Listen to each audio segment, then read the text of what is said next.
this week that one of the students sent me an email with some questions.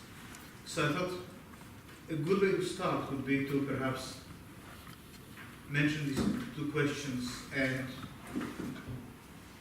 to try to put them in a context. And from that, move to the rest of the session. So there were two really excellent questions. The first one was asking whether the notion of the image. The first question was about the sieve. If you remember the past sieve we spoke about, yeah. Now we said, or I said, that the pasta sieve has a form of intelligence. It can distinguish between pasta and water, keep the one and let the other go through. So I suggested to you, quite provocatively, but not without foundation, that this is a form of intelligence. This is a form of processing information. So perhaps that's something we need to spend a few more minutes talking about, because that really connects to the way I propose we can understand the image in the digital environment. So first, just to go over this point that Whitehead is making. And the point is very simple. In a sense, he says all entities in the world, and by entities we mean things like, you know, your cousin is stable, planet Earth, the atmosphere, the air in your lungs, but not, for instance, Hamlet. Yeah? So all entities in the world are engaged in a processing of information. So all entities receive input from external environment and do something with it to sustain their life. Well, in the case of living entities. But we'll also look how it works with non-living entities as well. So, for instance, I have a yucca plant in my living room on the windowsill. So the yucca plant collects information from the environment. It collects the light rays, stores them as sugars in the leaf, as a form of energy that can be released later and sustain the plant during the night when there is no sun. So the plant receives information from outside, does something with it, stores some, converts this information into something it can use, and that really is what sustains this plant's life, this ability to process the environment. Now the plant really has very few parameters with which it processes the environment. But in a sense, it's not that different from me getting information from the Guardian.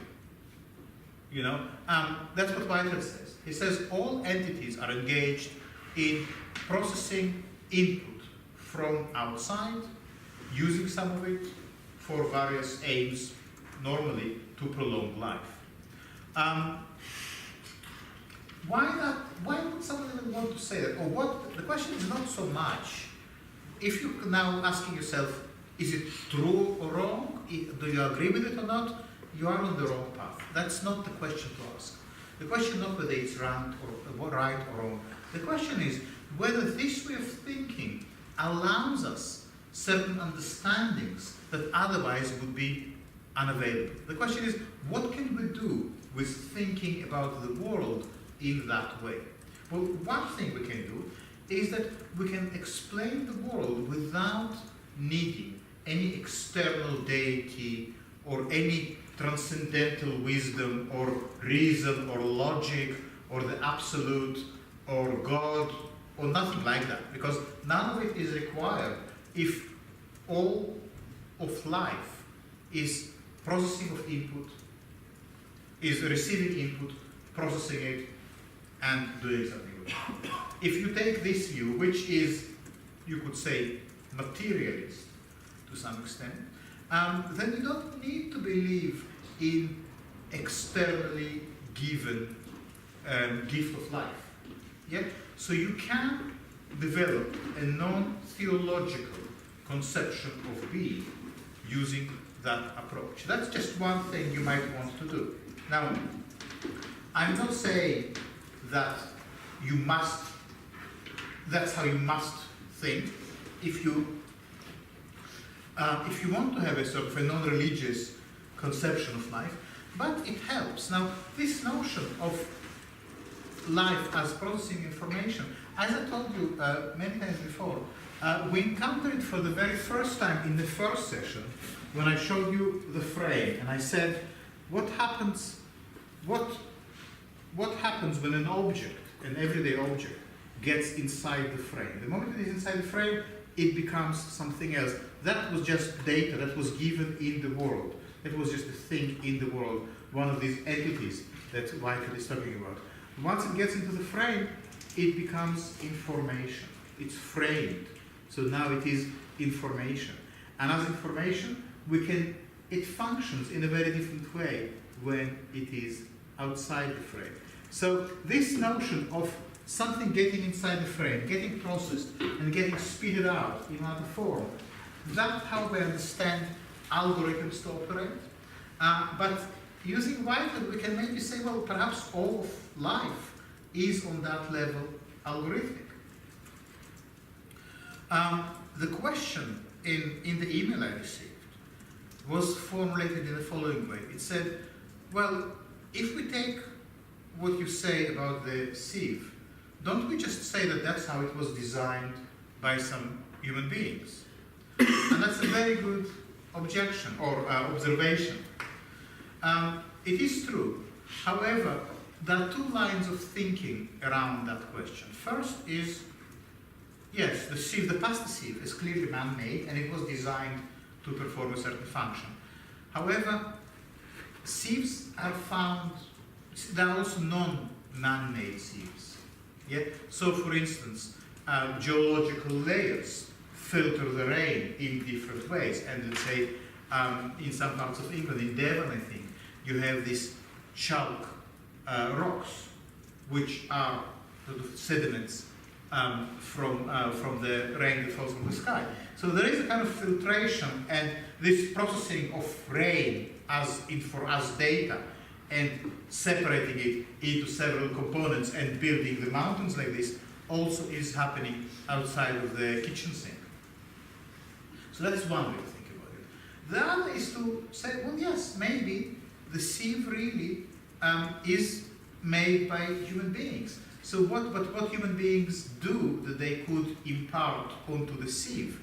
Well, human beings also engage in these processes of receiving data, processing it, and sharing it. So the sieve might be a physical manifestation of, or maybe you could say a phenomenological manifestation of this human need to separate, to filter, to divide, to kind of order.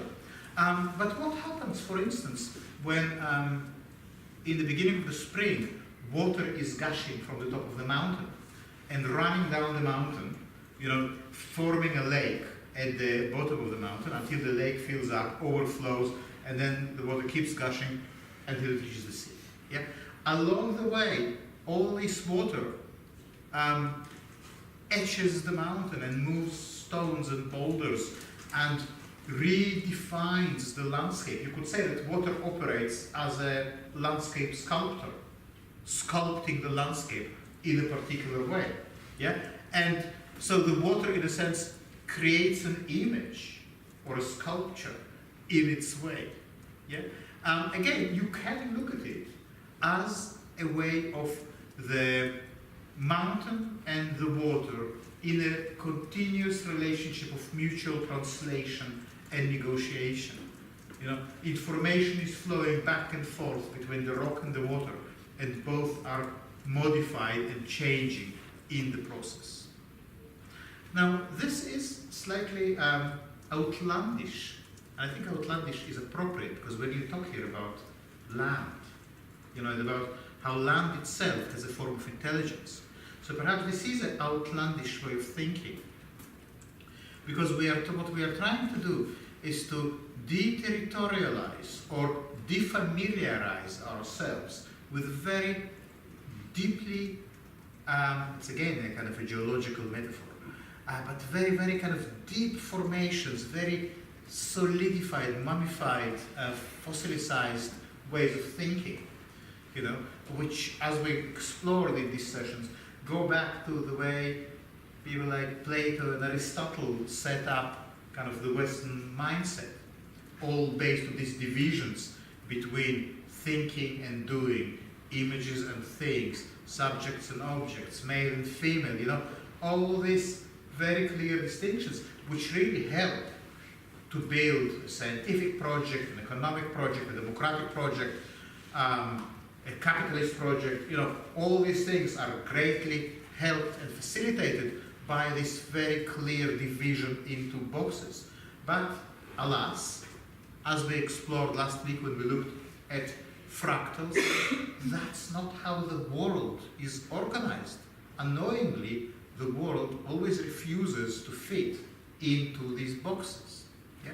So Whitehead's suggestion that we look at entities as, we look at intelligence as something that is found in all entities rather than just in human beings is perhaps quite interesting. Whitehead is the first half of the 20th century. But we are now going to talk about how these understandings can allow us to grasp the digital image. The second question that was posed in this email was concerned the photograph or the image of Aylan Kurdi, this 2-year-old Syrian boy who drowned. And we're going to look at these images again today, but if you remember, I put that next to the very famous image of the Vietnamese girl running away from the napalm bombed village. And I said there is something very different about these two images as they operate, or at least if we want to understand how they operate and what is the grasp of the world. It seems that in the case of the image from last summer of Aylan Kurdi, we really need to take into account how it was distributed and disseminated, and how the algorithmic mechanics of this image create its grasp on reality, or create its meaning. And I think this is really something that we need to essentially spend the whole of today's session discussing, because that really is key. If you don't get for what reason, when we talk about the digital image, we must talk about processes and production and distribution and dissemination and interactions between makers and users and all the actors involved, human and non-human actors involved in the architectures of the image. If you don't get how all of that makes the image, then we really did not advance very far. To put it very succinctly, what we're trying to explore today is that not everything visual has a visual form. Not that visuality doesn't have to be a picture. What we call visual might be just the way things are, might be just the way things are in a world in which every entity is processing information. What does it mean to say that an entity is processing information? It means that all entities are somehow working with imaging. So going back to the yucca plant on my windowsill, the photosynthesis process that converts light ray to chloroform and to sugars is essentially an image-making process. It is, in other words, a photographic process. Yeah. So that is not just a kind of it's not just a little more or some sort of cleverness. What I'm trying to put on the table is the proposition that images are not situated outside of the real. They are not reports about the real. They are not illustrations of the real. Image is how the real comes to be real. The real becomes real through the image. So the relationship we are discussing here are not the either or, the dialectical relationship Are you a thing or are you an image of a thing? Are you an object or a spirit? You know, are you real or are you ghost? Are you dead or are you alive? We're not talking about these kind of divisions. We're trying to explore in what way it is possible and what are the grounds for grasping the image as precisely that which makes the real. Now, it could be that this image of Alan Kurdi really not only a reportage about reality, it is also a maker of reality because, well, not least because this photograph or this image was used in shifting policies. You know, various policies around rescue in the Mediterranean were changed, and you know, the things moved in the real world by things. I mean, like boats, people, money. I don't know if money is real or not, but loads of things became kind of activated and shifted place in relation to this image. So the image is not just a report on the situation, it is also itself the situation. You might say rightly that it will be also true about the picture from Vietnam, and I agree. And I think we just for a very long time focused on the content and forgot that content is never separate from matter. So with the understandings we get now from looking at the algorithmic images, we can look back at the history of photography, at least if not of the history of images in general, and reevaluate them in a different way. If we accept, as I discussed earlier, that perhaps the algorithmic principle is not just limited to what computers can do, but it is something essential about the structure of life. Okay, so first, I mean, today we're going to talk about all of that within the framework of the PostHuman, because that is how I thought to finish this this series, and it is not the most cheerful note on which to finish, but you know, here we go. I mean, these are the real actors in the story of the PostHuman, and I thought they should be mentioned. I probably won't have a chance to refer to them later on. The latest book we're going to mention today is Claire Colebrook, Death of the PostHuman, and it is on Dropbox. You have the PDF. No, is it? Yes, yes. Then there is the very well-known book by Catherine Hales, How We Became Posthuman. I'll speak about the connection between these two books. And there is the foundational and the magisterial Donna Haraway Cyborg Manifesto. And also the writings of Johnny Golding are very interesting, because she introduced the term fractal philosophy into the mix, and we spoke about fractals last week, and the notion of anamaterialism. And anamaterialism speaks to this material immateriality or immaterial materiality, this in-betweenness of matter that the experience of being online somehow gets us close to considering. It is not an accident, by the way, that both all these four thinkers or philosophers are women, because Donna Haraway in Cyborg Manifesto said, well, the woman is already a cyborg, denied the defined as that which is opposite of the man, you know, which is opposite of the reason, opposite of the rational. And as we enter, she asks, as we enter this age of artificial intelligence, in which human existence is equal with intellect, with thinking, where does it leave the woman? So it is not an accident, and it is, I think, important to bear in mind that the posthuman is not some kind of science fiction invention. It is a description of reality. For that, in that sense, it is science fiction, because science fiction is always description of reality. But it is deeply relevant for the politics of the posthuman that this discourse is developed through feminist philosophy.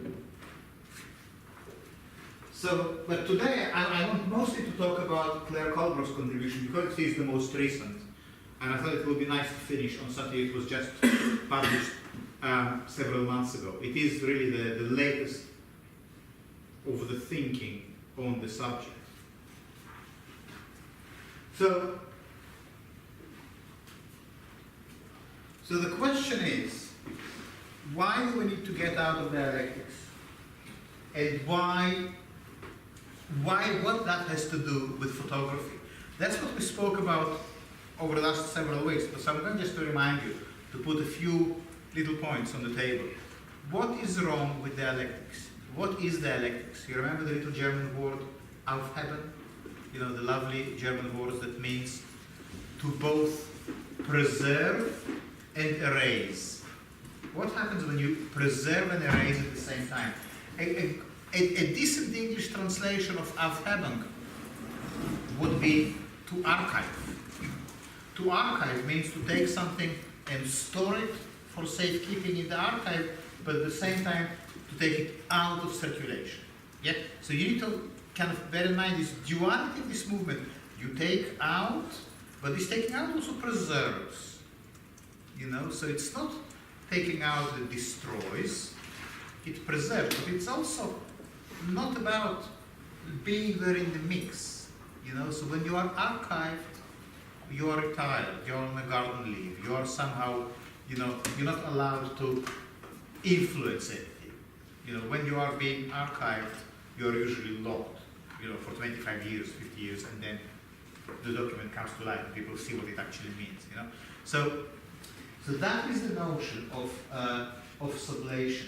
What is the problem? Now, first of all, photography in its traditional understanding, through all the usual suspects of photography theory and most of its practitioners, including some of the most famous ones, you know, like Jeff Wall, for instance, they're all thinking about photography in dialectical terms.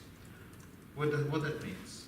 That means that they consider it as a window onto external reality. It does not matter if this reality is physical reality outside, let's say, in front of the camera, or if this physical reality is in the head of the artist. It does not matter. In both cases, the overarching notion is that the photograph, the surface of the photograph, speaks about some reality which is outside of it. Yeah? So the photograph itself becomes like a kind of window. So whether this window into the world or into my head, it doesn't matter. It still operates. So don't get confused. You know, don't buy into the very familiar sort of distinction between representation and perception. Both representation and perception are forms of representation. Yeah, both are representations. So don't believe this is a false dichotomy. Yeah? What we want to understand is how to look at the image neither as a perception nor as a representation, but as an entity in the world in its own right, as an entity that, as Weifeld said, receives information, processes it, and does something with it. You know, acts, an agent. So, very briefly, in the whole beautiful and maddeningly addictive Hegelian dialectic, the overarching principle is that it is a mediation between opposites. Yes, in the example I gave you last week, I said, well, here I am in my physical presence in this space, but as I'm sitting here, I also know that I will not be here later. You know, so my presence here is not the whole story. My absence is another part of the story. You put both together, you put my presence and absence together through the Hegelian notion of sublation or of heaven, and you get the now. This is the Hegelian now, achieved through the process of negation between opposites. Yeah? So the now, the present, the real, is always achieved as negation. It's a very smart move. most liberation movements of the 20th century, including the Soviet Revolution, the South American Revolution, the Chinese Revolution, they all use this model. That is the model on which you build progressive politics in the 20th century, on the model of this opposites. You take the proletariat and you take the capitalist or the bourgeoisie, you sublime them through class struggle, and you get communism. Yeah, that's how you get the communism. That's the only way. That's the Marxist way. Okay? So it's very powerful working in this way. However, as people have been exploring for the last 50 years, and not least the people I mentioned in the previous slide, this approach is not without its problems. Its key problem is that it relies on the intellectual process of this sublation. It hinges on rationality, on logic. Where does it leave someone who is not logical? Where does it leave someone who is not rational? They seem to be excluded. Yeah? So it's not by accident that, for instance, the philosophers who produced the most striking philosophical foundations of fascism, like, for instance, Giovanni Gentile, who was the favorite philosopher of Mussolini, they were all Hegelians. Now, I'm not saying here that Hegelianism necessarily leads you to fascism, far be it for me to say that, but there is something about the totality of the system, the way everything has to come together, the way you cannot really be outside, you have to fit, you have to find your opposite, you have to sublate and move to the next level. Yeah, it's a bit like the 12 steps in Alcoholics Anonymous, you know. You all the time, which is also a dialectical model, you all the time have to move to the next level through this process of sublation. And nothing, you cannot not fit in the system. If you really don't fit, then you are completely outside. Then you are outside of progress, outside of change. You really become, the Greek name for it would be an idiot. You know, someone who doesn't communicate. So, the 21st century kind of doesn't seem to be built very much on a dialectical principle. It's very hard, for instance, to explain things like Snapchat or YouTube or Facebook or Twitter through these dialectical models. People try relentlessly. I have to review many articles that try to do these kind of things. But it always seems to fall short of kind of coming to terms with what is really happening. So that's some good reasons to perhaps find an alternative to dialectics. Not least because you just might not want to fit into this thing. And maybe, you know, there might be someone coming on a boat who doesn't fit, who doesn't speak the same language. So what will happen to them? And I'm talking here in political terms. You know, if we make this Hegelian rational framework the leading framework of the way we set up our institutions, our tools of governance, then we immediately and automatically, ipso facto, as they say in Latin, ipso facto, by dint of the very fact that you set up your systems on dialectical principles, you exclude everyone who does not fit, be it a woman, a homosexual, a Jew, a Muslim, someone who doesn't speak English. It doesn't matter. If you don't find your opposite, like in Noah's Arch, then you just don't fit. You become a unicorn. Okay? And you know what happened to unicorns. So, why the question of photography becomes here important? Because, and that is really the point that I'm putting on the table, and that's not the point you will find in the books, but this is the reading I'm proposing. Because photography seems to be the very, in a sense you could say, what if we take this Hegelian model, because it is beautiful, it is very powerful, what if we take out the notion of the rational, logical sublation and replace it with something that we might decide to call photography? You know, understood as the way something becomes an image, as the way something, an entity, becomes an image. Okay.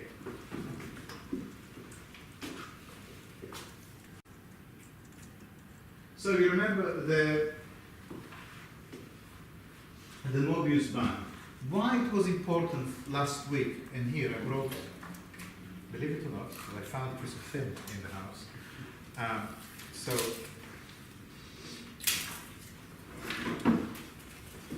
that probably will be a little curly, but if we take this strip of film, so that is the usual conception of how these things work. You have both sides. You have the side of the image and you have the side of the world, and never the two should meet. There should be complete clarity whether something is a picture of an event or whether something is an event. Yeah? When you present your passport photo at the border control, there is a complete clarity that this is the model, which is you, and this is the copy, which is the picture. And they need to match. Yeah? There's never any confusion who is more real. It's absolutely clear that you are the more real, and this is your copy. So for that reason, in the traditional photographic approach, the film has two sides. One faces the image, the other faces the world. So what I'm suggesting, you bend the film thus, and you attach it in this way. And it's a bit curly, but you get here the famous Mobius band. And in the Mobius band, you get into some sort of infinity. You can start on the side of the film, on the side of the image, and as you go simply on the side of the image, you suddenly find yourself on the side of the world. The image and the world lose their distinctiveness. You can move from the one to the other, not by dint of sublation. Do you understand why? Do you? Yeah. Good. Because in the normal approach to photography, there are three moments. There is a thing in the world, and there is a picture of the thing in the world. How is the relationship between the two established? How do I know that the picture is a resemblance or a correspondence with the thing in the world? The only way to establish that, you need to have a person here who will look at both and say, okay, that's similar. That is the sublation moment. This is the Hegelian dialectical moment. Yeah, this is the Aufhänger. So you have the real thing on the one side, the image on the other, and they have to be sublated intellectually. Yeah, it's only with the presence of a judge, a person. You can call them what you like, but someone has to evaluate these two things and find them correlating, right? So the image thing model of thinking is dialectical, yeah? So whenever someone is telling you, this is a picture of my dog, they are a dialectician. But there is no other way to say, and I'm not saying that it's wrong, it is true, it's absolutely fine, but it is dialectical. And because it's dialectical, the whole Trojan horse of rationality, exclusivity, and some other things, all come into play. So what we do next, what to do? Okay, so we take the film, we twist it like this, and we get the Mobius band. And from now on, we don't have the distinction between the thing and the image. It's all one infinite loop. Yeah? The copulation of making and thinking means that in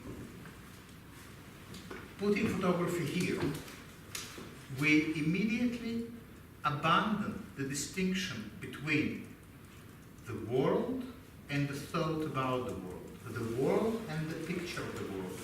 They become part of the same continuum. Now, if that strikes you as strange, here is the question. Where is the outside of the universe? Can you point to the outside of the universe? Or to the point where the world ends? Well, there is no such point. Do you accept that? There is no point where the universe ends. Yeah? So, but we still conveniently think about many things as if they have beginnings and ends. But what we are trying to explore is a way of thinking that abandons this notion. You know, where I end and you begin. On some level, it's a very simple question. On the other, it's deeply political because you know how different cultures have different ideas of personal space. In Russia, for instance, it's very common to stand incredibly close to each other. It's just a small thing. But really, where my physical space ends and where your physical space begins, we are already probably sharing the same air. So air that was a few minutes ago inside my lungs is now inside yours. We kind of mingle a lot between ourselves now, whether we like it or not. We kind of, it's not, it's not too far-fetched to say that we really are one kind of organism at this moment, feeding from the same, exactly the same milieu, and kind of feeding each other within it.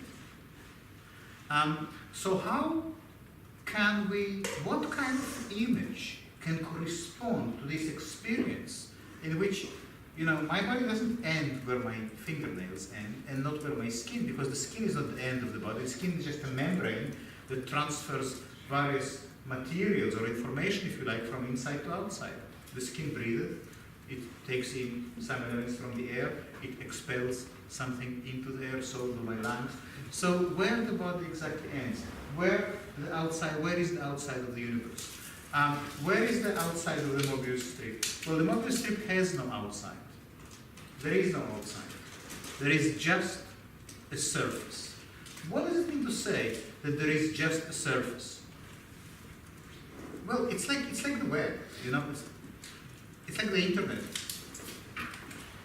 Here we have a table, and let's say, okay, this is the surface of the table. This white stuff is the surface of the table. We can agree on that? Okay. Now, let's remove the surface. So I will take a plane, I don't know, that's formica, but I probably will have to take a Stanley knife and scrape away the surface. Great. So all the surface is now here in the pile on the floor. So my question to you now is, where is the surface? Is it there in the pile on the floor, or is it back on the table? The answer is, it's still on the table. You still have a surface. You didn't get rid of the surface. We take the plane again, and we take off another layer of the table. And what we find underneath? The surface. So how deep we need to go before we get to the essence of the table? It seems that all there is just the surface. I know you find it difficult to accept, and I don't blame you. It is difficult, but as we discussed in the past, it is interesting what this way of thinking allows you to do, and how, from the perspective of this way of thinking, you can start questioning things that otherwise you will have to take for granted because you don't have from where to question them. If you wanted to be political, you might say that the idea that there is a surface and underneath the surface there is something else is a form of ideology, or a form of what Heidegger would call enframing. That's how we frame our existence, thinking that there is surface and depth, there is inside and outside. But this device kind of dissolves this ideology, showing that something else is possible. Now, can we say that this is the image of Alan Kurdi, with a picture on the one side and its technology of dissemination and distribution on the other?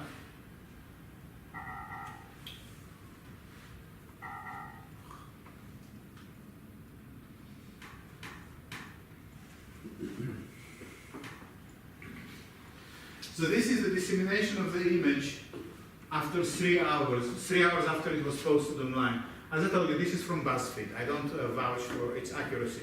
It's just a handy, visualization, even though I hate this word.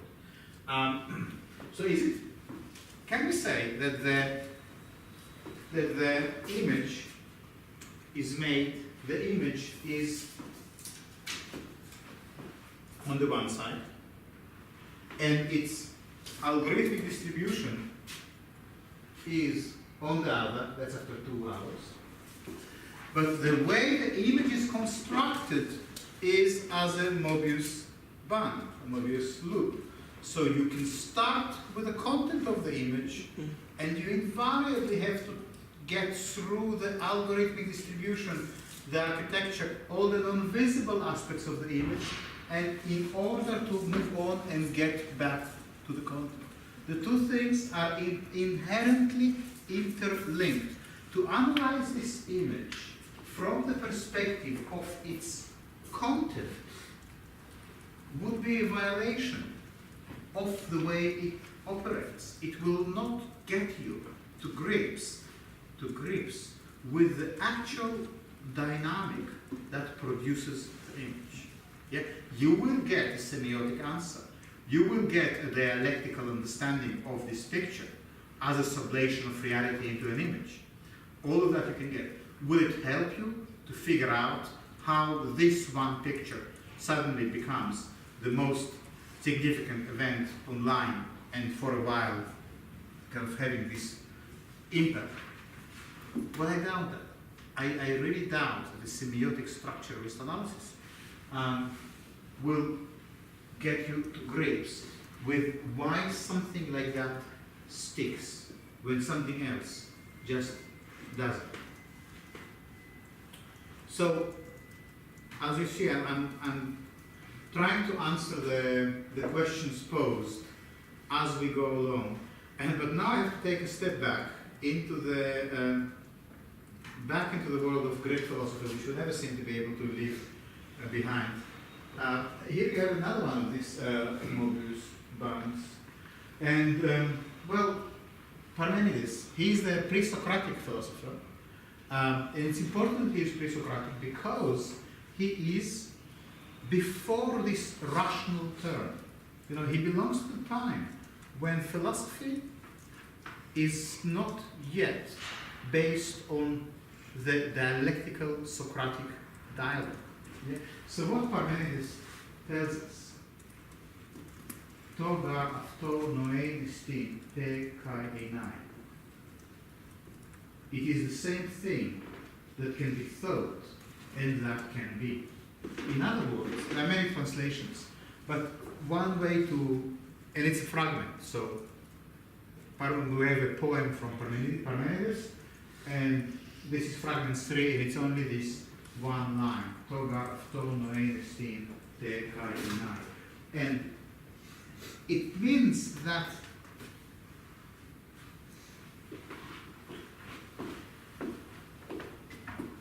the same is thinking as well as being. In other words, thinking and being are the same. They are not dialectically opposed. They are not thesis and antithesis. To think and to be are the same. What does it mean? It means that image and reality are the same.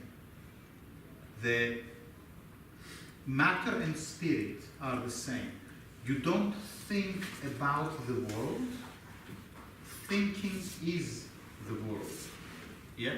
The world, because the world is, as Johnny Golding saying, the materiality of the world is ana-material. And this notion of the ana-material, or other material, or immaterial materiality, that allows us to grasp in a specific way how the Mobius band brings forward this way of thinking that allows us to dissolve binary opposites. And, you know, to be very, very simplistic, you could say that the whole project of postmodern philosophy was to somehow get us out of binary thinking. And this project was very, very successful for a while. It began roughly in 1968 with the students' revolts and Lyotard writing the postmodern condition, And then, the usual suspects that we know by now, all the Foucault and Deleuze-Guattari and Lyotard and Kristeva and Lucie Irigaray. The point is that this project was perhaps the first honest attempt to have a non-religious, non-theological philosophy that does not require you to believe in something like God or reason or mathematics or truth or anything like that. It was trying to offer a materialistic conception of life, or unmaterialistic conception of life. This project, I think, came to an end with the Twin Towers. The moment the war on terror started, all this kind of ambiguity and lack of certainties became a luxury many people felt we cannot afford. And for that reason, the sort of the new kid on the block, the new philosophical kid on the block, is this so-called object-oriented philosophy, sometimes also known as speculative realism, which is essentially a return to Hegel via Heidegger. But the overarching feeling is that we need certainties. We need to be able to say this is right and this is wrong. It's wrong to be a terrorist. It's wrong, to do these kind of things. It's right to do. We need certainties. We cannot afford this sort of postmodern Mobius band where what is good and what is bad, what is terrorism and what is art, are all on this continuum. That became just too dangerous. So what they done, these object-oriented philosopher guys, and they are all guys, sadly, and the speculative realists, they straightened it back again. Yeah, that's what is kind of happening right now. Just so you know, now that's not the whole story. There are several more aspects to this story.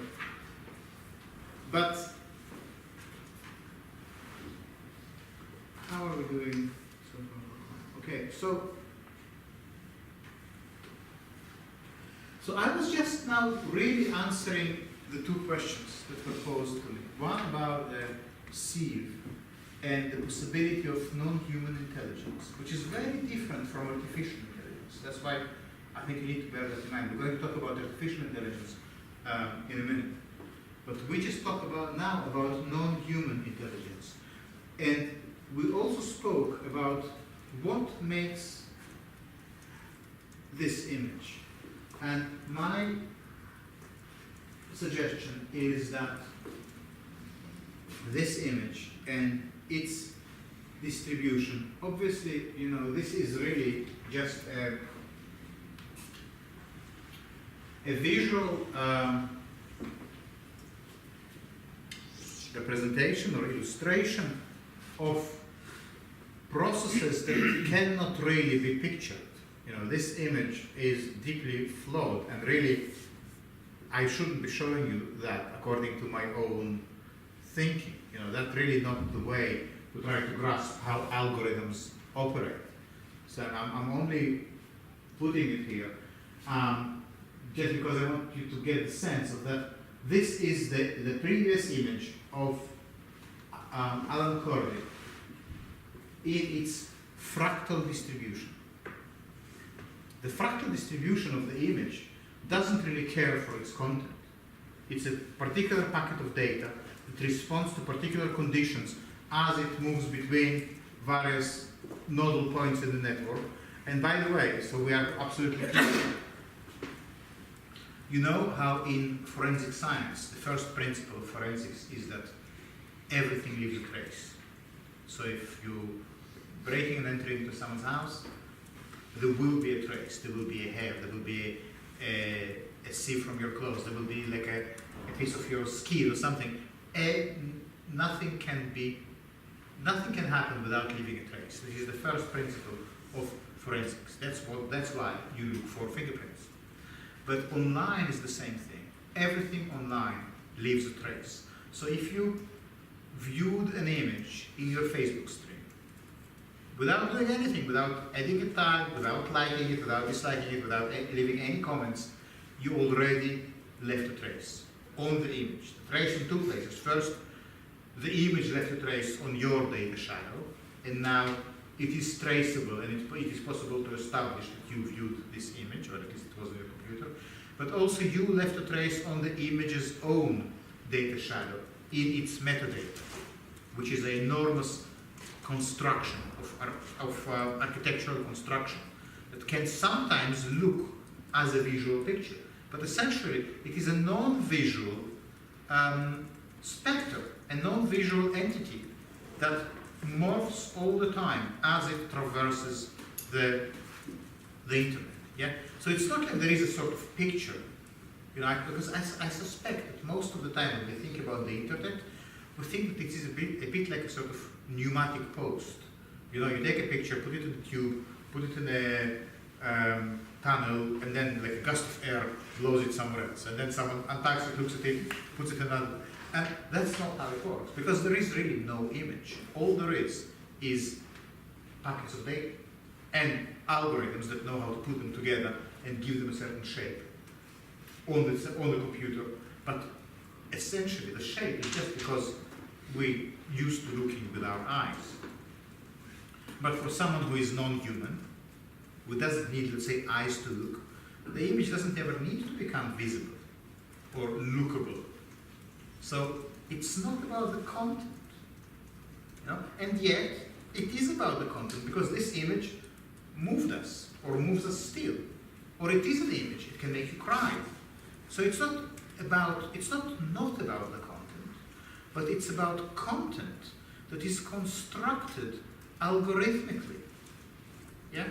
Now, it's a very slippery way of thinking about the image, and that's how it has to stay.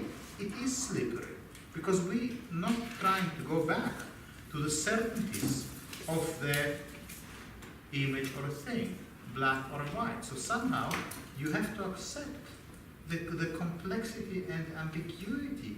But it's not a dialectical ambiguity. The image is at one and the same time both the algorithm and the thing.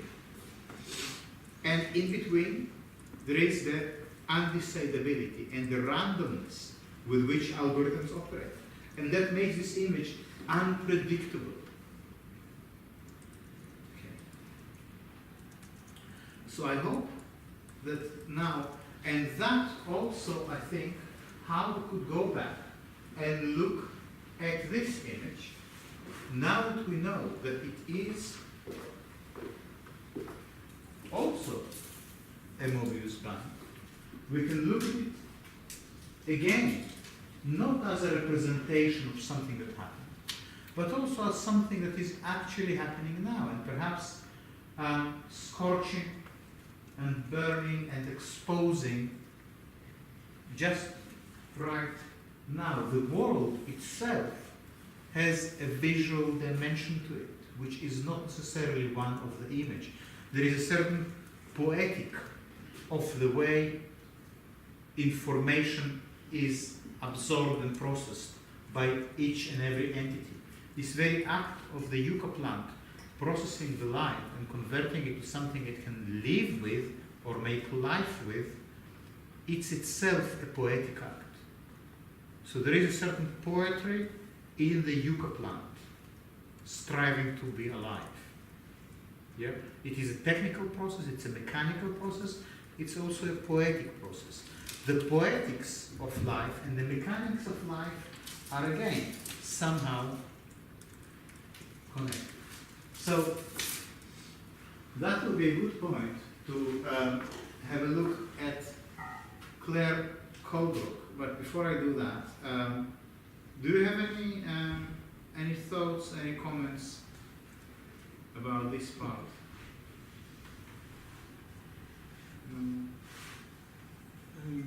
Would you say that images are only images as part of their function? So, say it again? So images can only be defined as images if they function sort of as images. What makes you ask that?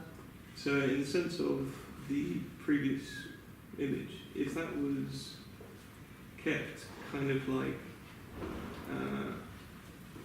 if it wasn't used in such a way to create the reality of the image, if it didn't function, or if it wasn't used in that sense, then it wouldn't be the image that we know it to be now. Yeah, I think it's good, yeah. So I guess it's not about sort of the content, or no, really exactly. Not only it's not about the content, something we understand something new about photography from the way it is used online, and suddenly there is a completely different dimension of to the photographic image, which is not about content at all, but it is about sharing. You know, you can see it very often. People take a photograph or a picture to share it. So the content becomes much less important than the act of, let's say, mutually looking on the screen. You know, the mutual looking is a real part of real human relationships. Yeah, I invite you into the space of my phone, for instance, and we look at something together. We get closer. You know, we might have an affair. You know, it might be a beginning of a friendship. You know, that's what the image. That's the function the image performs here is one of connecting. Yeah. So that's something that we didn't really think about in traditional approaches to the photographic image. We always thought about it, about what it represents, you know, and the volumes of photographic theory never really explored the dimension of sharing, not because sharing only appeared with selfies or Snapchat or Instagram. Sharing was always part of photography because photography is serial. You always make reproductions, and then they go and travel around the world. From this one negative, thousands of images can be made. And you know, where is the actual image? If you, for instance, the famous Fire Security Administration black and white photographs of America, you know, like the migrant mother, you know, this very famous picture. Where is it actually? Is it in the walls of the Congress Library, where they keep the original glass negative, or is it in the books where it's being reproduced, or is it in textbooks, or is it on my computer as part of a PowerPoint? You know, where exactly is the image? Once you start answering this question, rather than what is it an image of, once you ask where is it, you understand that sharing was always what photography done, and you know, never done anything else. But distribution, and isn't it interesting that distribution and mass production are also the foundational principles of industrial society since at least the beginning of the 19th century. So then one might say that the way photography reflects society is not by making pictures of it, but by mimicking it in its own very process. So it's the photographic process that in a sense corresponds to the processes that frame and shape the kind of the Western subjectivity, for instance. That also allows you to think about that image in a similar way. Then you might say that perhaps there is something quite monumental in the distribution itself. This distribution of the image, which is invisible but also very real, is a kind of monument, is a kind of obelisk. And also, I think it corresponds, for instance, to the way people move. The movement of people in this first quarter of the 21st century is not separate from the technological achievements, is not separate from the spread of online information. You know, very clear connections between, for instance, social media and what was euphoniously called the Arab Spring.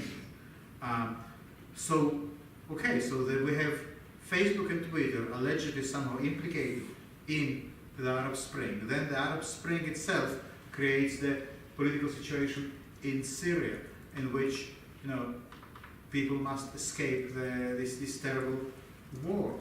And then the image, which is distributed through exactly the same channels, yet comes back and haunts us, and in a sense erects a sort of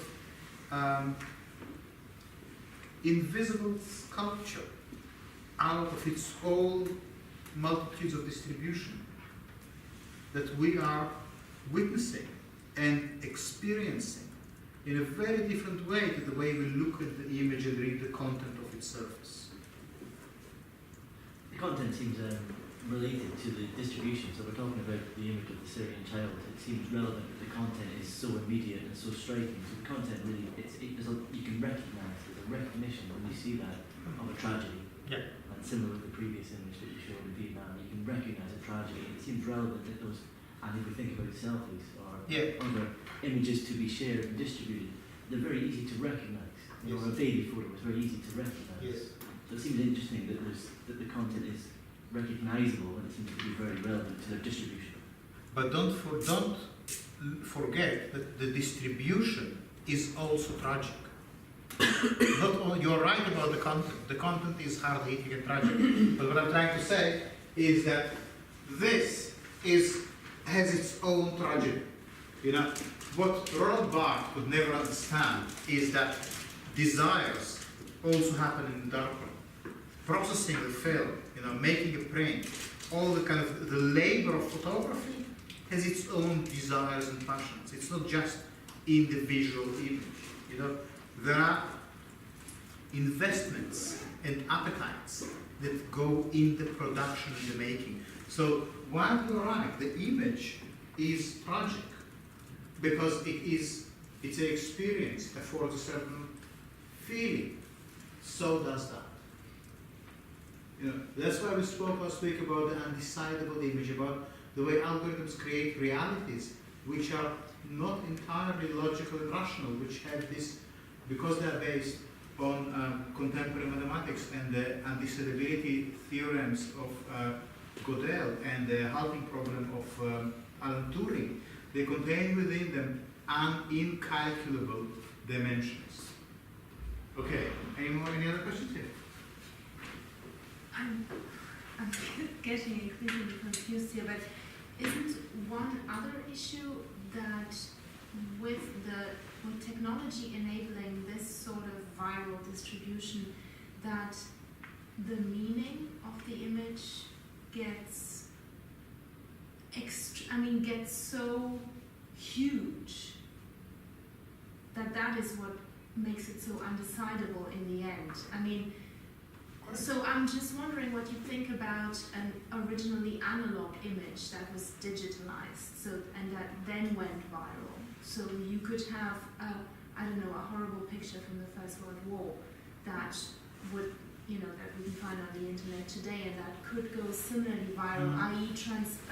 transformed into the same pack of data that we have here traveling around. So then technology really is the key. Technology and what that means for the attribution of meaning.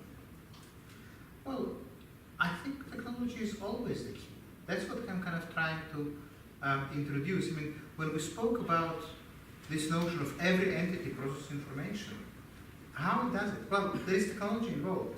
There is technology involved in the life of every living creature. Well, I mean digital technology, that's it. Oh, well, but then, I wouldn't draw a line. I would not suggest that you draw a line between, for instance, analog and digital.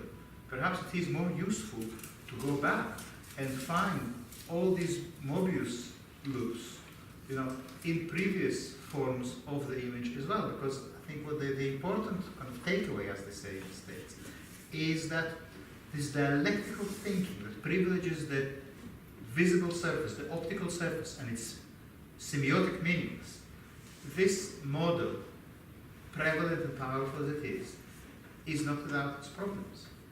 And that applies to whether we talk about an image that was digital born, or scanned, or painted.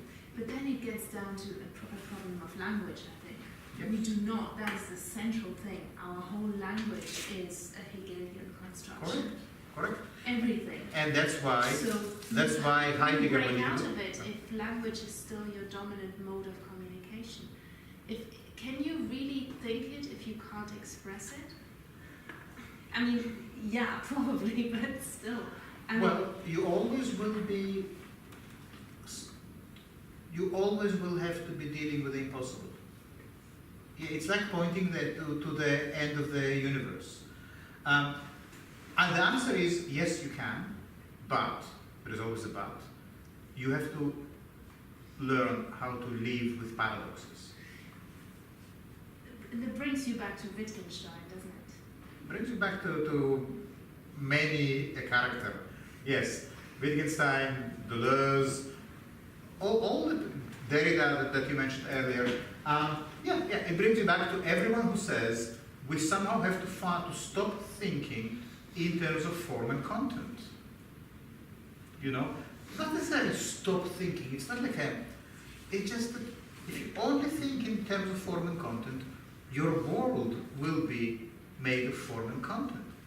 If that's what you want, fine, you know. But if you feel that your life doesn't fit into these categories, that you are somehow in between or in both, then you might need another way of thinking. That's all it is about. That's why I put here in this previous image the poetic visuality of the world. The visual and the poetic are not separate from the world. They're not about the world. But this image, horrific as it is also poetic. And that's what is kind of we are getting at when we look at this essay's Death of the Posthuman by Claire Colbrook. So here it is. Here is the book cover. It's really a very interesting book. 2 volumes. You can get both of them from the Open Humanities Library. It's fairly downloadable as a PDF. So what I want to do in the next 20 minutes is just to look with you very quickly at how we can talk about the image in relation to the notion of the posthuman. So very quickly, what is this idea of the posthuman? Well, it originates, as you saw earlier, with the writing of several feminist philosophers and cultural theorists. I'm going just to mention Catherine Hales quickly. 1999, she wrote this book, How We Became Posthuman, in which she attacks the notion that the human equals intellect. She begins the book from discussing the Turing test. You know the Turing test? Now, just recently in Google was playing Go against the world champion in Go. You read about it? And Google won. Yeah? Now, people said it's a massive step forward for artificial intelligence. Yes, but only if you measure artificial intelligence by the ability to win games. Yeah? If you measure artificial intelligence, for instance, by the ability to make a tasty dinner, and why not? Yeah? Then you will have to go at it in a different way. It will not be a question of how many combinations can you compute, you know, but how well you understand how flavors mix together, how well you this. Yeah, but because the whole thing about Go is about, because there aren't rules like there are in chess, so you can't actually learn the rules of Go.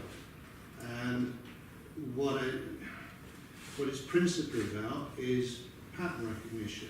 Yes. And you could apply the pattern recognition philosophy to winning Go, or to the example that you just, because what you were just talking about is also a pattern of a different type. I mean, I don't know whether it's a step forward or not, but basically, as I say, the fact that you've got to the point where the program that sort of beat the Go guy is some, to me, combination of pattern recognition and probability theory together with a lot of computing power, basically. And it would seem if you can get pattern recognition into the programming, that must be applicable in other areas. And yet, we don't yet have a computer beating a Michelin star chef. I'm only saying that as a little example, that we for some reason decided to measure intelligence in this particular way. We could measure it in another way. You know, we could say, well, we will not consider a computer having artificial intelligence before it learns how to be an amazing lover. You know, there are various ways you can measure intelligence. We just set on this one. Pattern recognition, winning games, yeah, great. I'm just saying it's a very particular take on what makes one human. Yeah? It's a decision. It's ideology. They weren't trying to make it, they weren't saying that winning that Of made course. it human, but you know. Of course not. But they said, massive step for artificial intelligence. Yes, if that's how you understand intelligence. Now, the Turing test, interestingly, is about whether you can tell the difference between a computer and a human through a dialogue, through a conversation, a Socratic toing and froing. Not by, let's say, let's have a human make you a cup of coffee and a computer make you a cup of coffee and see who is a better barista. Because that would also be a fine test. Yeah? It's not, all I just want to say is that these are the kind of decisions Catherine Hales questioned in her book. She said, how come? Well, and of course it's very clear why, because the whole notion of artificial intelligence is first was developed by the American military, and it was related to rocket science. And that's how it came about, that, you know, sending rockets and controlling them was something computers had to learn how to do. From that, it's not far off, it's not a big stretch to the kind of thinking and science fiction thinking and science fiction films that envisage the moment when you can basically download the human mind into the computer and have a cyber or an equivalent of a human, like the Ex Machina, this awful film that came out last year. You know, all this, it's all based on the idea that somehow human is your rational mind. It's not about the body, it's not about sensations, it's not about feelings, it's not about fear of dying, it's none of these things. It's not about any appetites, it's just the intellect. Now, I don't need to tell you this is a very masculinist, male kind of way of thinking. And that connects to what I said earlier. It is interesting that the posthuman argument in philosophy is very often circled around some forms of feminist politics. I think it is very, it is a profound insight into what is really at stake, you know. At stake is, what do we understand to be human? Is human equals rationality? Does human equal logical thinking? Yeah, that what Catherine Hales was saying. When she said how we became posthuman, she basically says how we became the kind of entities that privilege intellect over everything else.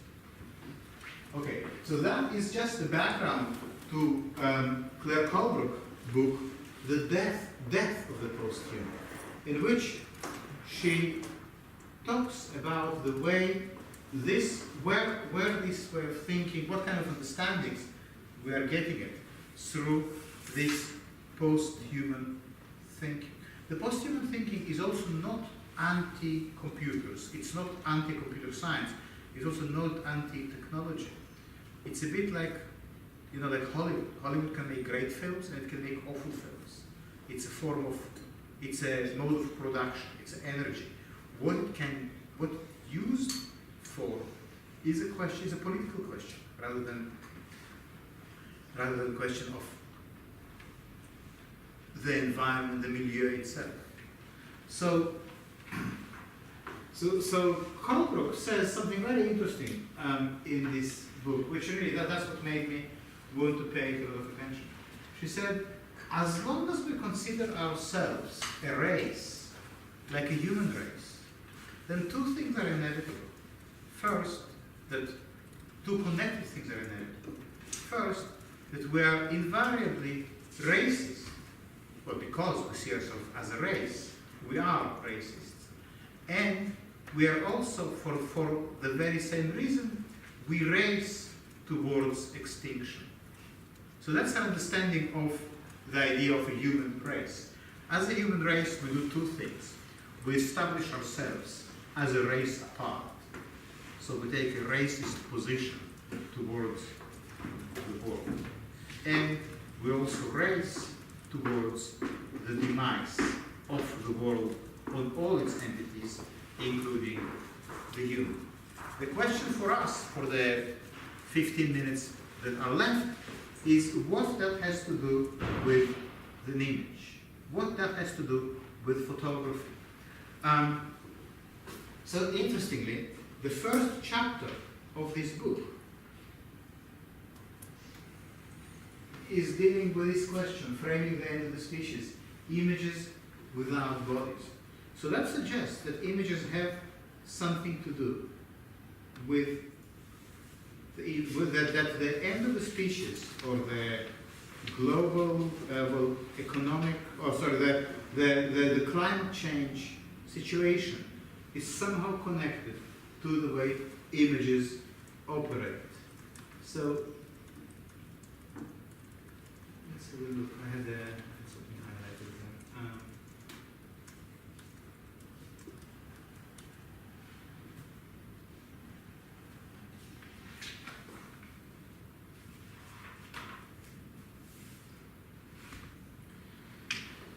So this I think is quite interesting, when she says we can only pose the question of human extinction, the fact that humans will become extinct, the fact that we cause other extinctions, and also that we are extinguishing what renders us human. If we locate the problem of climate change in action in the broader terrain of ecological destruction. I think this is quite straightforward. It's not hard to see what she's saying here. But here, have a look at this.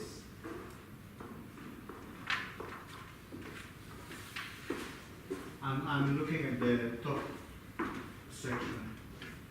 It is at this point of exhaustion, when we have become frozen spectators in a world in which images appear as ready-mades, that we can see both that there is no guarantee that we will be human, and that it is human to forget oneself.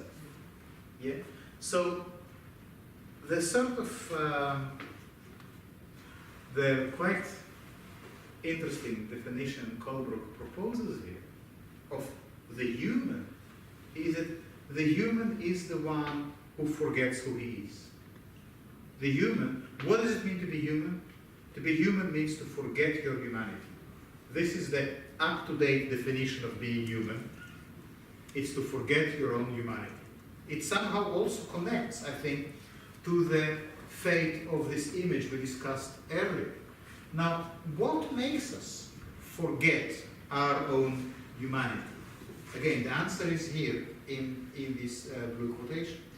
What makes us forget our own humanity is that we become frozen spectators in a world in which images appear as ready-made. Because we insist on seeing images as ready-made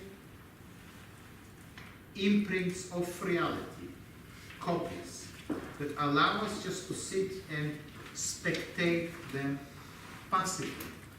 It isn't the point when we look at the image and see it as a representation of external reality. It is at this point that we forget what is being human, and being human becomes forgetting oneself. Yeah? Now, why do you think that is the case? What do you think the notion of the image as a representation of external reality has to do with forgetting who you are? Why is the connection? Now, we discussed these things previously, so I'm going to, it was a rhetorical question, I'm going to try to answer it myself. The connection here is that the representational act, when you look at the, you remember, the thing and the image and someone in between who makes the judgment of resemblance, or just enjoys the view, or just spectates, or as Laura Mulvey calls it, the scoptic pleasure, the pleasure of looking. So as long as one is assuming this position of the observer for whom the image is a representation, one engages in the act of resemblance. And resemblance establishes you as someone who is intellectually perceives their environment based on principles of resemblance. Yeah? Now, just so we are completely clear, the plant is not doing that. My yucca plant is not dealing with resemblance. It's not interested in resemblance. It's interested in the light, and the light being transformed into chlorophyll. So here are two notions of the image. Yeah? Image as a resemblance is a cerebral, analytical engagement with image as content that corresponds to some reality, like a copy, a replica.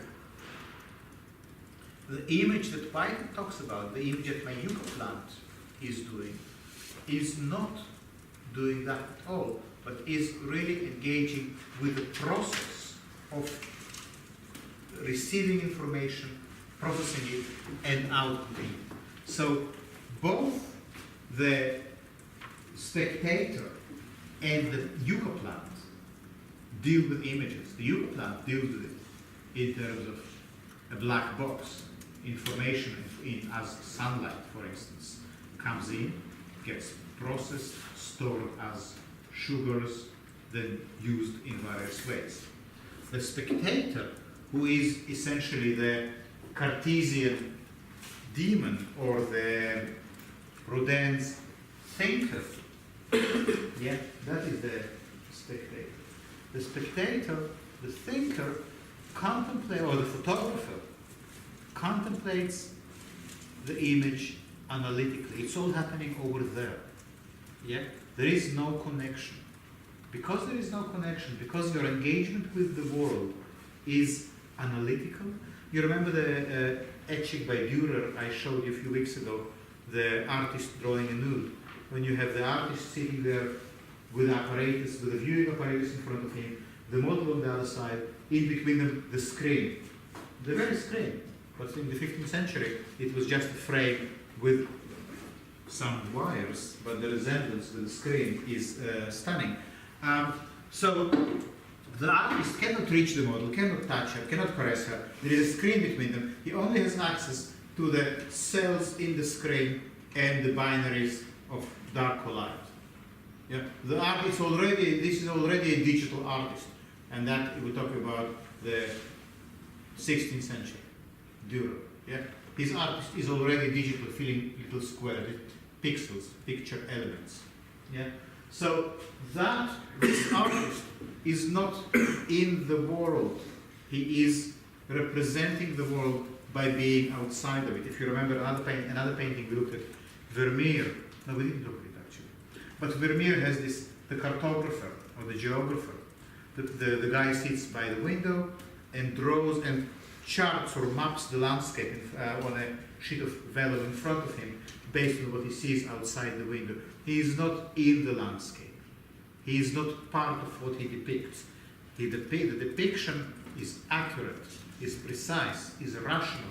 This rationality is acquired at the price of being separate from the world. But, and that's where Colebrook comes in, once you are separate from the world, you start to forget yourself. What does it mean to forget yourself? It's to forget that you are in the world, you are installed in the world. How you are installed in the world? Well, like a yucca plant, in a process of receiving information, processing it, living off it, and doing something with it. You are in the world as a Mobius band. But if that's exactly what gets forgotten, if you want to be in the world as the Dürer's artist, who is on the one side of the screen and the model is on the other. Okay, and finally, most importantly, this highly human inhumanity seems to center strangely on the organ that organizes the human organism. For it is the same eye that reads and theorizes, that looks with wonder at the heavens, that is also seduced, spellbound, distracted, and captivated by humanity.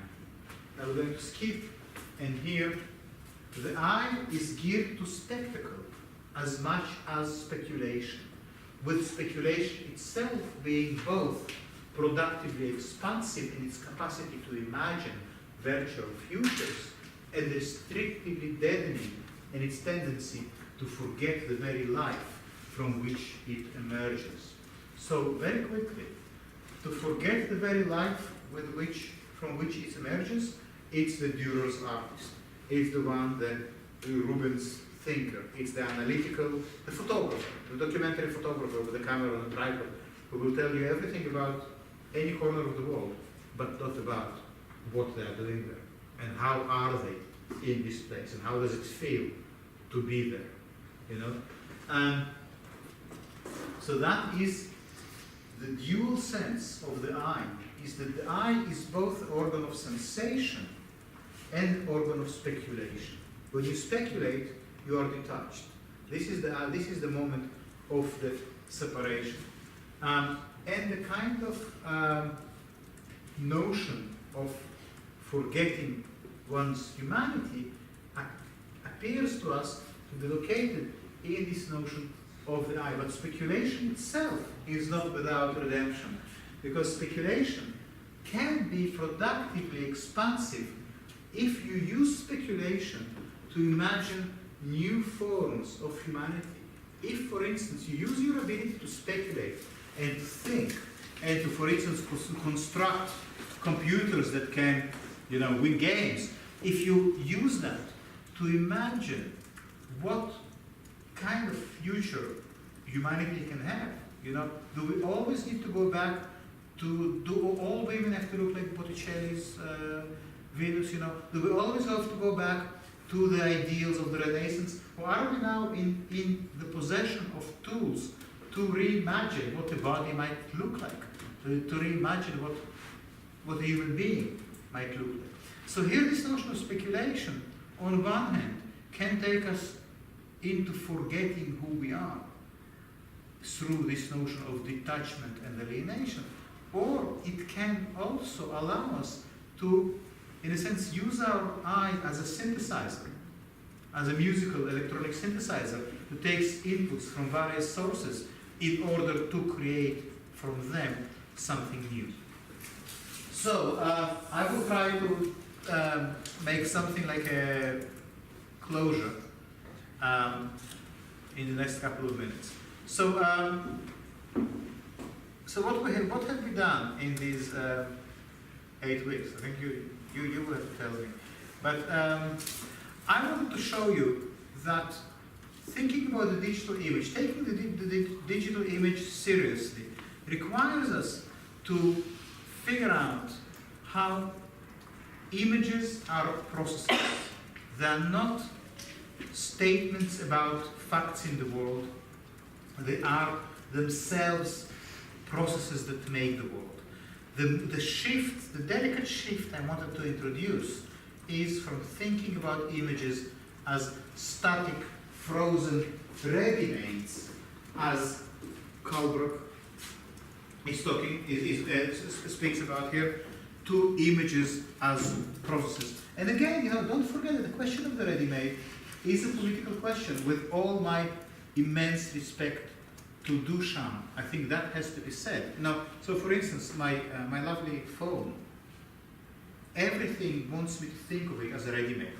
If you walk into the Apple store, it just sits there, immaculately conceived, on this little pedestal with the umbilical cord.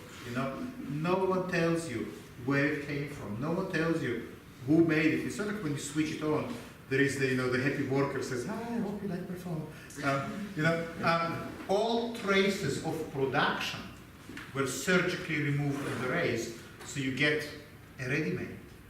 But of course, it's not ready-made. It was assembled, you know, some children in Ghana go through the rubble, you know, unsoldering old computers, extracting various precious metals, go get recycled into this phone. You know, it's a process, and it will get, you know, somewhere else later on. It's not an object. It's not ready-made.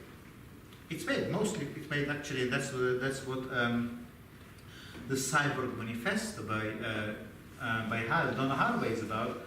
She says, well, women make all your devices. Women are already cyborgs. They are operating the production lines. So that really was the whole story. To start thinking about processes instead of ready-mades. Instead of snapshots, we have snapshots. Okay, thank you very much.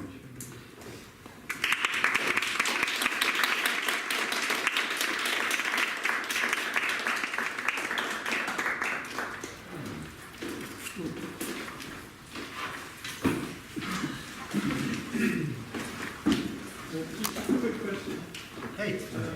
Just thinking, so it's not so much the material device like the iPhone that you've got, it's more that it can be upgraded and it changes over time. Like, I have an old phone which now can't take the latest updates, so that's now not used. But I guess that's the kind of thing that I'm buying into, is that changing image of the App Store and the different apps that it has and what can be done with it rather than... Well, continuous upgrading, I think, has its own politics because it keeps you continuously involved. You're never finished with your iPad or phone. You're all the time upgrading, you're all the time fighting viruses, you're all the time somehow activated in your engagement with this technology. So nothing is ever finished. And that is the difference between the society of algorithms and the previous industrial society. When if you make a pair of shoes, here is a pair of shoes. Here, the pair of shoes needs constant maintenance. It's another form of control. A car needed maintenance. You know, if you're sold a car, Correct. and you would design a car, and industrially you could design a car not to last forever. Yeah. It's correct. I just think that, and I think a car is a kind of hybrid entity between the age of industrial capitalism and information capitalism. Because a car is a kind of information machine, isn't it? But let's say a industrially produced object is kind of more or less complete. And let's say if you are qualified as an engineer, then your training is finished. But now you never finish the training. You have to all the time do some kind of risk assessments, and then you have to train as a fire warden, you know. And that's what the rest is talking about in the post-treatment control societies. The form of control is now different. You know, it's not that it's better or worse. It's just there is how we understand this fluidity, this notion of you never finished with anything, you never finished upgrading. You know, my computer asks me every day to update something. You know, what does it mean? It means that you are continuously. Is it different? Is it or is it developed? I mean, is it developed further? Is the control developed further rather than changed? Is it just made further encroachments, as it were? Well, I don't know. Maybe you can take different views on that. Well, it just the surface that we are talking about, this very surface, that's what it's made of. These algorithms need our continuous input to learn about us and to give us better products. So we are within this feedback loop. If you will not do that, you fall out of the feedback loop. You know, it's very easy. People did the experiments trying to sabotage Facebook by liking everything. If everyone will do that for 24 hours, Facebook will die. It will not be. It's just like, you know, when I was young. It sounds so sad. But there was this thing to overpay your electricity bill by 1p. Because then they have to send you 1p back, and they cost them more to repay you. And if everyone would do that, you know, the state would just collapse. That's what, you know, in my student days, that's what we're talking about, you know. and now, you just need to like everything on Facebook. It will have the same effect, so you can try that.